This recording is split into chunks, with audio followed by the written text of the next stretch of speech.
शेतकरी मित्रांनो नमस्कार. आम्ही शेतीवाले यूट्यूब चॅनल आपल्या सगळ्यांचं स्वागत आहे. आपण साधारण 27 जानेवारी रोजी उडदाची टोकन केली होती.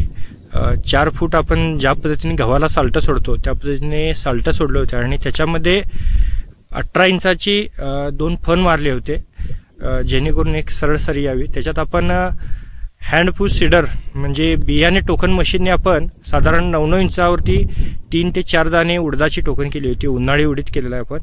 तर आपण बघू शकता कशा पद्धतीने उडदाची उगवण झालेली आहे एकसारखी. आणि 2 दाण्यातलं 2 रोपातला अंतर देखील आपण व्यवस्थित ठेवल्यामुळं फुटवा देखील चांगला झालेला आहे. तुम्ही फुटवा बघू शकता. हा साधारण आपला 33 दिवसाचा 32 ते 33 दिवसाचा उडीद आहे.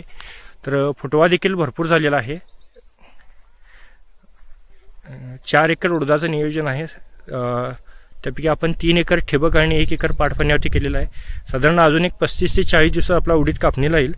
तर कमी दिवसात उन्हाळ्यामध्ये एक चांगलं पीक देणारं आणि कमी खर्चातलं शेतकऱ्यांसाठी चांगलं फायदेशीर असं पीक आहे.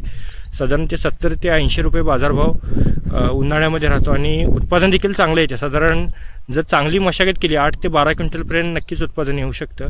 आणि याला औषध फवारणी देखील जास्ती गरज नाही. 1-2 फवारणीमध्ये कीटकनाशक आणि बुरशीनाशक आणि एखादी टॉनिक घेतलं तर अतिशय चांगलं उडीद येऊ शकतं. तुम्ही देखील तुमच्या शेतात जर उडीद करणार असाल तर ऊस खोडवा आपला डिसेंबरमध्ये गेला असेल तर जानेवारीमध्ये शेतीची मशागत करून आपण उडदाचं पीक घेऊ शकता. अजून याच्यामध्ये जे काही होणारे बदल आहेत आणि शेवटी निघणार उत्पादन त्याचे देखील आपण व्हिडिओ करणार आहोत.